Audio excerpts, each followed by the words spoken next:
The giant ship came down slowly through Earth's clouds.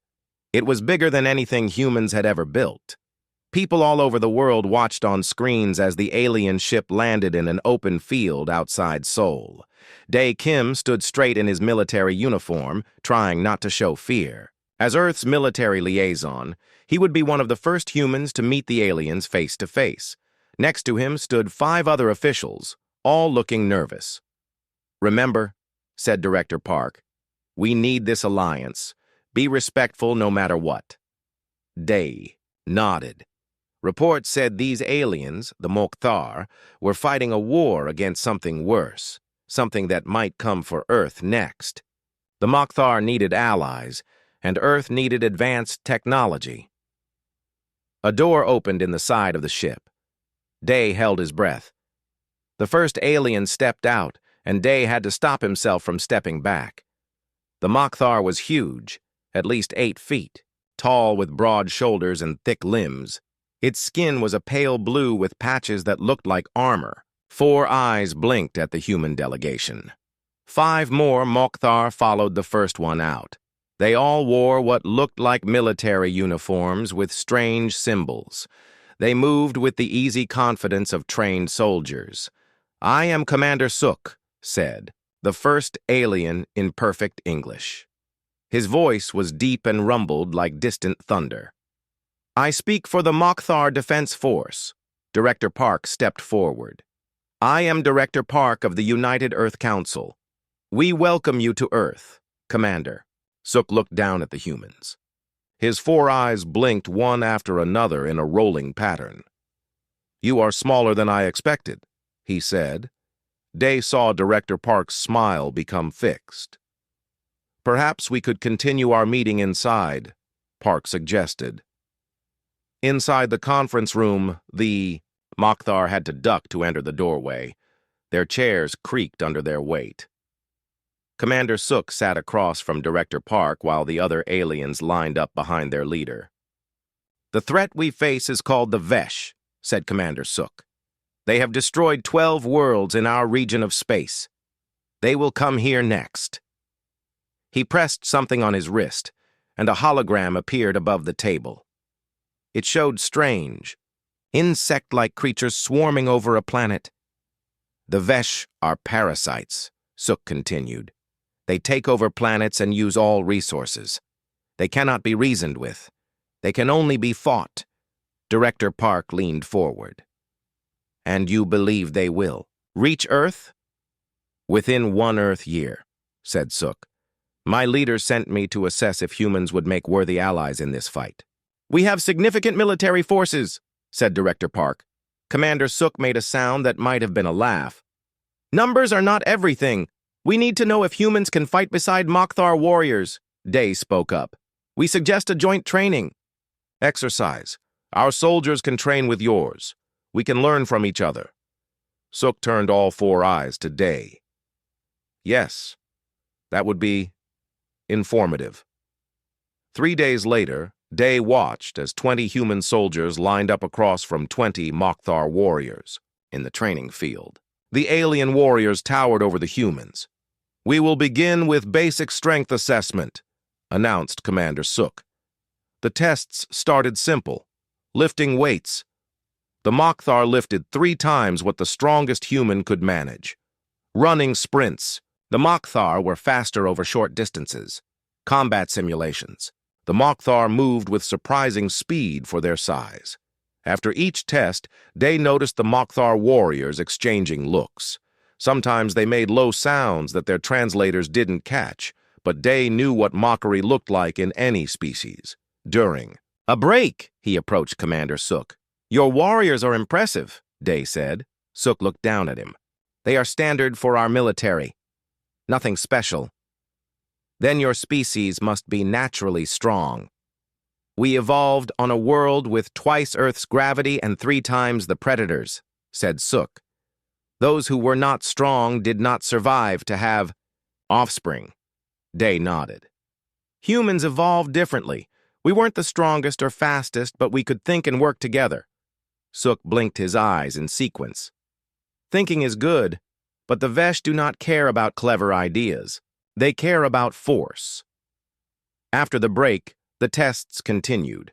Hand-to-hand combat training, weapons proficiency, tactical simulations. In almost every test, the Mokhtar outperformed the humans. As the day ended, Day overheard two Mokhtar warriors talking. Their translators converted their speech to English. "How did such weak creatures build starships?" one asked. "Maybe they had help," said the other. Then they both made the rumbling sound that Day now recognized as laughter. That evening, Commander Suk met with Earth's leaders. Day sat to one side, taking notes. "Your technology is impressive," said Suk. "Your cities are well built. Your weapons are adequate. But your soldiers—" He paused. "Yes?" prompted Director Park. "They are physically unsuited for combat with the Vesh," said Suk bluntly. "The weakest Vesh drone is stronger than your strongest human. How can you fight an enemy you cannot match in strength?" The room was quiet. Then General Lee spoke up. "Commander, with respect, humans have never been the strongest species on our own planet. Yet here we are, while the stronger ones are extinct or in zoos. Strength isn't everything in war." Suk's four eyes fixed on the general. "Then what is?"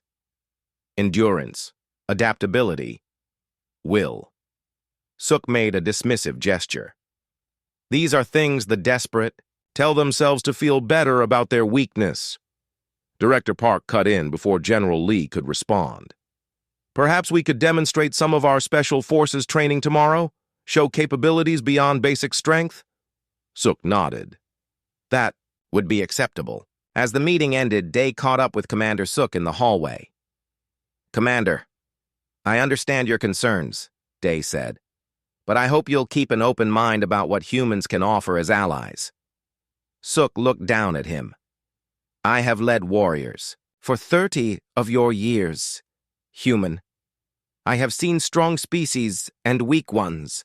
The Vesh destroy them all the same, but the strong ones last longer." He paused. "I do not wish to see your world fall, but I must report honestly to my leaders about your capabilities." "Then watch closely tomorrow," said Day. "You might be surprised." Suk's mouth moved in what might have been a smile. "I doubt it," he said, "but I will watch." As Suk walked away, Day felt a heavy weight on his shoulders. Somehow, he had to change the alien commander's mind. The future of Earth might depend on it. Because the intelligence reports were clear, the Vesh were coming, and Earth would need every ally it could get to survive what was heading their way. The morning sun rose over the mountains, where the joint training base had been set up. Captain Jihan looked out over the training grounds as human and Mokhtar soldiers prepared for the day's exercises. It had been 2 weeks since the aliens arrived, and things were not going well. Ji had been chosen to lead the human forces in the joint training program. He was not tall or particularly big, but he had a calm strength that his soldiers respected. 20 years in the military had taught him that shouting was rarely as effective as quiet confidence. "Captain," called Day, walking up to him, "the Mokhtar are ready to begin today's training." Ji nodded. "And how is Commander Suk feeling about our progress?" Day's face tightened. "Not good. He's disappointed." "I see." Ji looked across the field where the Mokhtar warriors stood in perfect lines. They were still impressive to see. Each one, nearly 8 feet tall, with muscles that looked like they were made of stone. At the front of the Mokhtar group stood Lieutenant Tay, Commander Suk's second-in-command. Where Suk was at least polite, Tay made no effort to hide his feelings about humans. He thought they were weak, and he said so often. "Let's get started," said Ji. The morning began with combat drills. Human and Mokhtar soldiers were paired up to practice fighting techniques. The humans tried their best, but the aliens were simply too strong. One by one, human soldiers ended up on the ground. "Enough," called Lieutenant Tay after an hour. "This is useless. Your soldiers cannot even last 1 minute against ours." Ji stepped forward. "Fighting isn't just about strength, Lieutenant. No. Tay walked closer to G. The alien was so tall that G had to look up to meet his 4 eyes.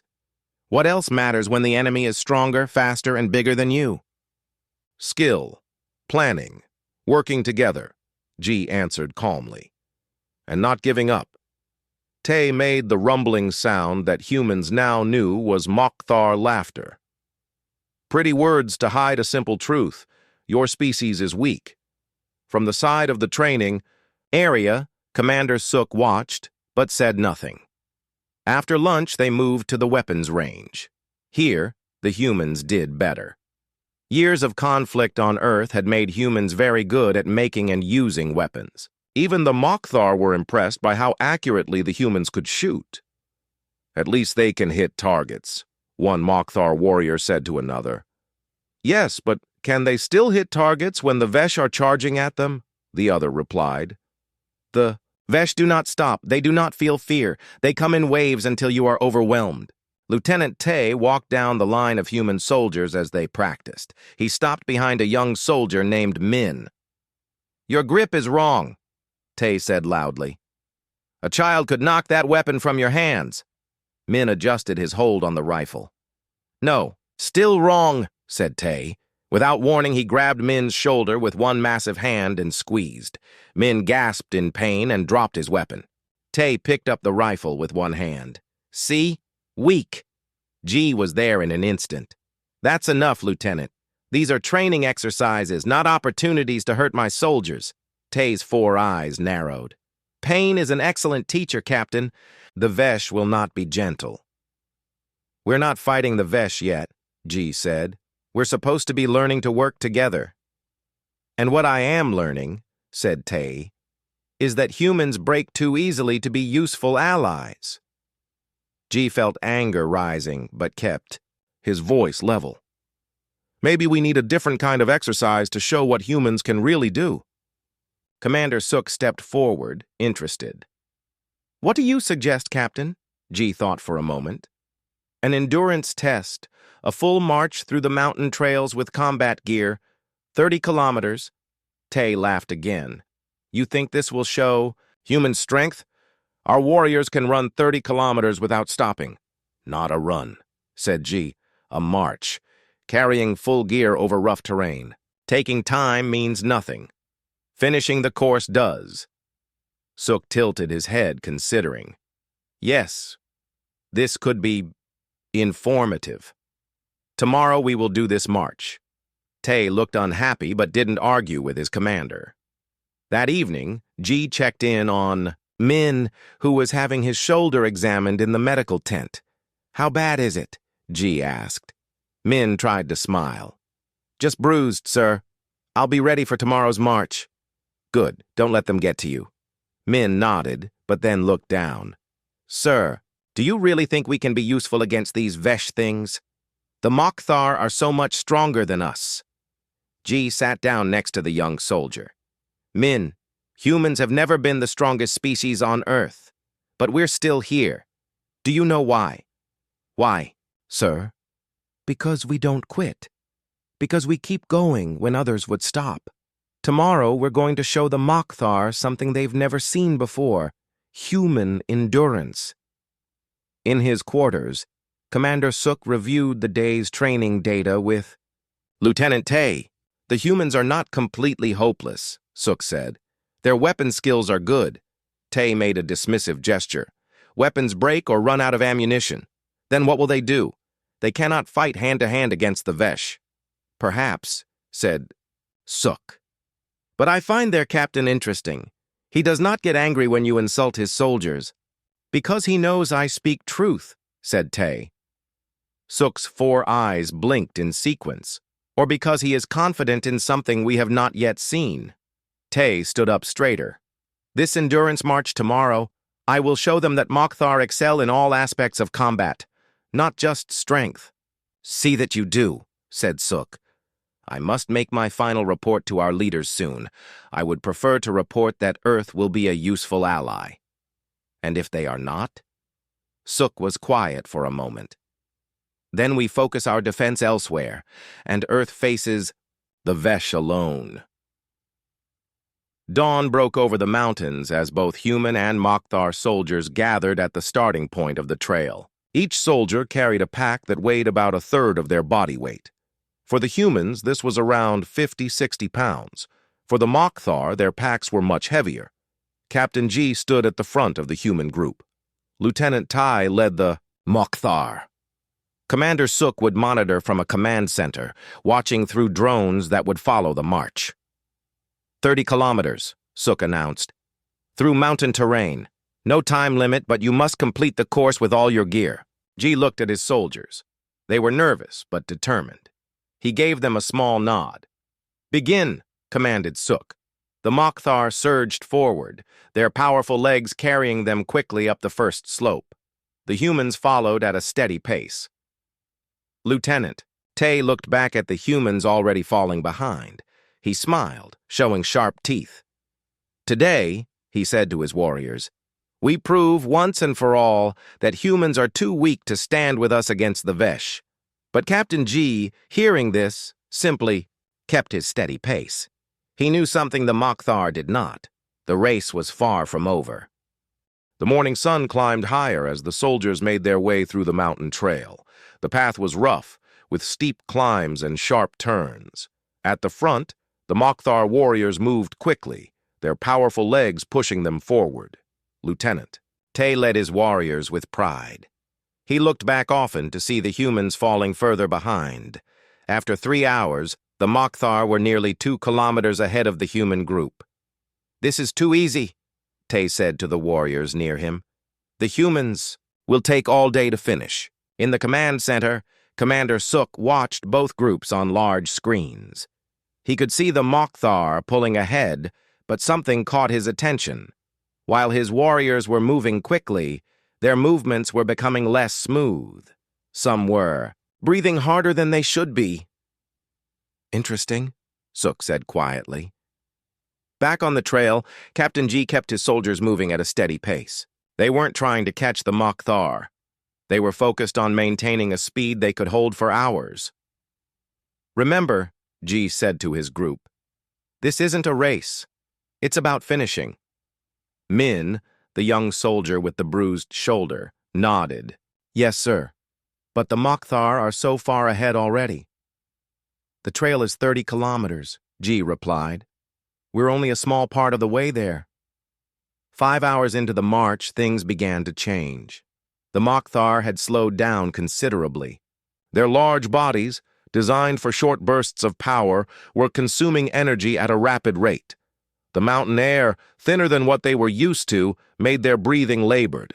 Lieutenant Tay refused to show weakness. He pushed his warriors harder, even as his own body began to ache in ways he had never felt before. Keep moving, he ordered. We cannot let the humans catch up. But the gap between the groups was slowly closing. The humans, moving at the same steady pace they had started with, were now only 1 kilometer behind. In the command center, Commander Suk leaned forward, watching more closely. Our warriors are slowing, he observed to his aide. They will recover, the aide assured him. Mokhtar always find strength. Perhaps, said Suk. But observe the humans. Their pace has not changed since the beginning. 6 hours into the march, disaster struck for Lieutenant Tay. As he pushed himself up a particularly steep section of trail, his right leg suddenly gave out. Pain shot through his knee joint, and he fell hard onto the rocky ground. Tay tried to stand, but his leg wouldn't support his weight. He growled in frustration. Never in his military career had his body failed him like this. The Mokhtar warriors, with him, stopped. Lieutenant, are you injured? One asked. It is nothing, Tay insisted. Go ahead. Complete the march. The warriors looked at each other, uncertain. Their training told them to complete the mission, but leaving their leader behind felt wrong. That is an order, Tay said firmly. I will follow when I can. Reluctantly, the warriors continued on. Leaving Tay sitting on a rock by the trail, he tried again to stand, but his leg buckled immediately. The pain was worse now, and he knew his knee joint had been damaged by the continuous strain. Tay activated his communication device. "This is Lieutenant Tay. I require—" He stopped, unable to say the words, "I require assistance." His pride wouldn't allow it. He shut off the device and sat in angry silence. 20 minutes later, Tay heard footsteps approaching from behind. He turned to see the first of the human soldiers coming around the bend in the trail. At their front was Captain G. Tay, quickly tried to stand again, ignoring the pain.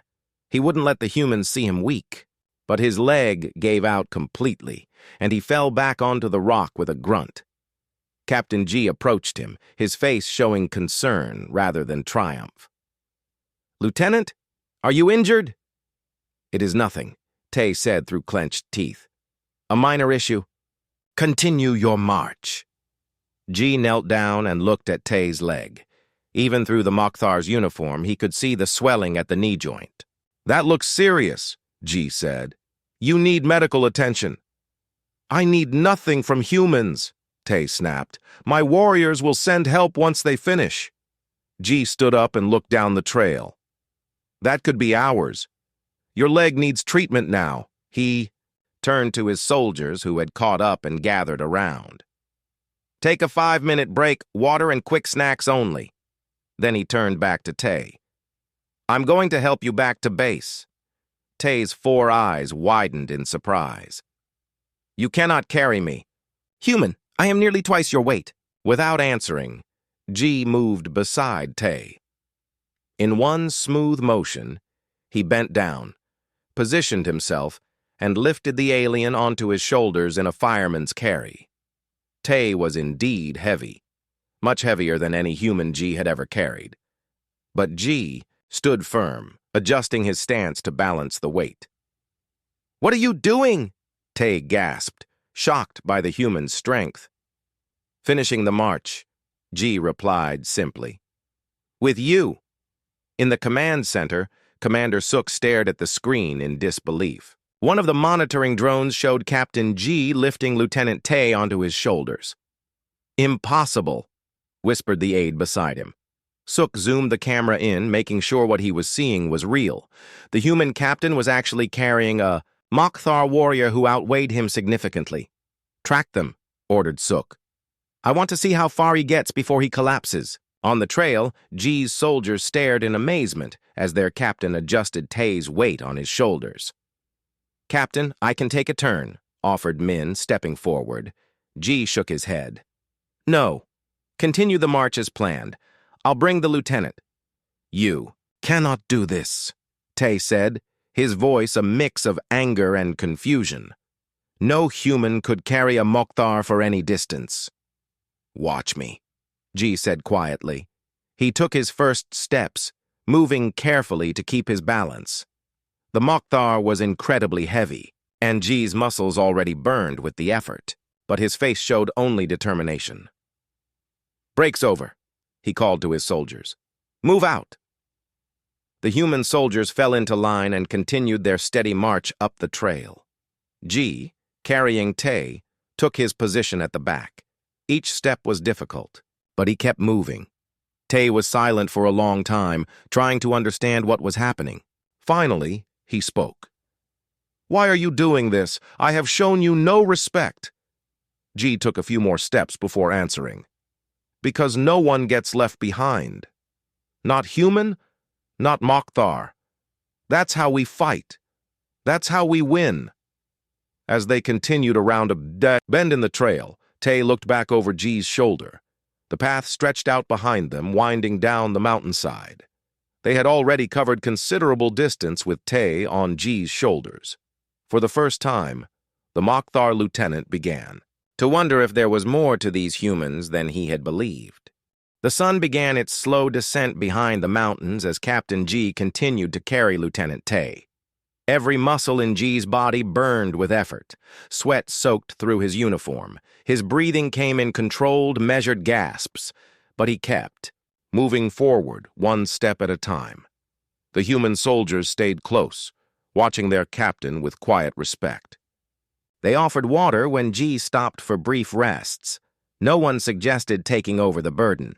They understood that this was more than just helping an injured alien. It was proving a point. After 3 hours of carrying Tay, they reached a ridge that gave them a view ahead. In the distance, they could see some of the Mokhtar warriors still on the trail. Many were moving slowly, and some had stopped completely to rest. "Your warriors are struggling too," G said between breaths. Tay was quiet for a moment. "We are not built for this kind of exercise. The Mokhtar body is designed for power, not this. And yet you judged us for not having your strength," G replied, adjusting Tai's weight on his shoulders. "Because strength has always been the measure of a warrior," Tay said. His voice had lost some of its earlier arrogance. G took a few more steps before responding. "There are many types of strength, Lieutenant." In the command center, Commander Suk had not moved from his position watching the screens.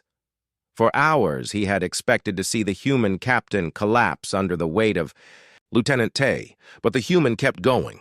"This is unexpected," Suk said to his aide. "Perhaps the human will still fail," the aide suggested. Suk shook his head slowly. "He has already carried a Mokhtar warrior for over 15 kilometers. No one in our records has ever done such a thing." He stood up. "Prepare my transport. I will meet them at the finish line." As the afternoon wore on, the human group passed several more Mokhtar warriors on the trail. Each time, the aliens stared in disbelief at the sight of Captain G carrying Lieutenant Tay. One Mokhtar stepped into their path. "Human, do you need assistance with the lieutenant?" G paused, his legs shaking with exhaustion. "No, but thank you." "I can carry him the rest of the way," the warrior offered. "It would be easy for me." G shook his head. "This isn't about easy. It's about finishing what you start." The Mokhtar warrior studied G for a long moment, then stepped aside. As G passed, the warrior placed a fist against his chest, a gesture of respect. Lieutenant Tay saw this and felt something shift inside him. Perhaps there was more to these humans than he had believed. The final stretch of the trail was the steepest. G's pace had slowed considerably, but he refused to put Tay down. The Mokhtar lieutenant had stopped protesting hours ago.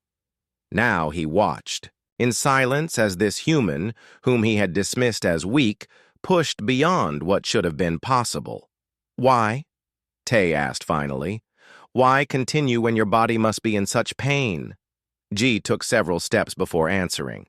"Because sometimes the only way to win is to keep going, when everything tells you to stop." He stumbled slightly, caught himself, and kept moving. Tay's 4 eyes blinked in sequence. "You are not what I thought humans were. None of us are. Just what we seem at first glance," G managed between labored breaths. As they neared the end of the trail, they saw a gathering of both human and Mokhtar soldiers at the finish line. And there, standing out front, was Commander Suk. G straightened his back, ignoring the screaming pain in his muscles. With the last of his strength, he quickened his pace. When they reached the finish line, a strange silence fell over the gathered soldiers. G carefully lowered Tay to a seated position on a rock. Then he stood at attention before Commander Suk, swaying slightly with exhaustion. "Captain G," Suk said, his voice carrying across the silence. "You have carried Lieutenant Tay for 15 kilometers?" "Actually, sir," corrected a human soldier who had been tracking with a device. "It was 17.3 kilometers. Suk's 4 eyes widened slightly. "Even more impressive." He looked at G with new respect. "Why did you do this?" G took a moment to catch his breath. "To show you what humans can do. We may not have your strength or your speed, but we can endure. When everything hurts, when our bodies beg us to stop, we can keep going." Suk looked at the other human soldiers who had completed the march. None of them looked fresh, but all were standing tall.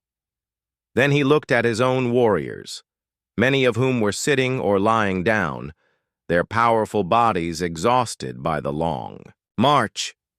The Vesh, Suk said thoughtfully, do not stop. They attack in waves, hour after hour, day after day. They do not feel fatigue as we do. Then you need soldiers who also do not stop, Ji said, who keep fighting no matter how tired they become. Suk was quiet for a long moment. Then he raised his fist to his chest, the highest gesture of respect in Mokhtar culture. One by one, every Mokhtar warrior present did the same, including Lieutenant Tay. I have seen enough, Suk announced. I will report to my leaders that humans are worthy allies. What you lack in raw strength, you make up for in determination. 2 weeks later, ships appeared in Earth's skies, thousands of them. The Vesh had arrived earlier than expected. Human and Mokhtar forces stood together on the battlefield. The alien swarm seemed endless, wave after wave of insect-like creatures charging their positions. Captain Ji and Lieutenant Tay, his leg now healed, commanded a joint unit. When the first wave hit, the Mokhtar warriors struck with incredible power, crushing the front lines of the Vesh attack. But as the hours passed, the Mokhtar began to tire. Their powerful strikes became slower. This was when the humans stepped forward, fresh and ready. Rest, Ji told the Mokhtar warriors. We will hold the line. Tay nodded. And when you have recovered your strength, you can return. This pattern continued throughout the battle. Mokhtar power smashing through Vesh formations, then human endurance holding the line while the aliens recovered. Neither species could have won alone. Together, they were unbeatable. After 3 days of continuous fighting, the last Vesh ship retreated from Earth's orbit. The invasion had failed. In the command center, Commander Suk and General Lee watched the Vesh flee. Your Captain Ji was right, Suk said. There are many kinds of strength, General Lee nodded, and many kinds of warriors. Before I came to Earth, Suk admitted, I thought there was only one way to fight, with overwhelming power. Now I know better. On the battlefield, Captain Ji sat exhausted but proud as medics treated the wounded. Lieutenant Tay approached and sat beside him. I once called humans weak, Tay said. I was wrong. Ji smiled tiredly. We all have different strengths. That's why we make good allies. Tay placed his fist against his chest. The Mokhtar have a new saying now, as strong as a Mokhtar, as relentless as a human. Ji returned the gesture of respect. Together, they watched as human and alien soldiers worked side by side, two species that had learned to value their differences rather than mock them. And somewhere in the distance, the Vesh retreated, defeated not by strength alone, but by the power of endurance and the strength of allies who respected each other. The end.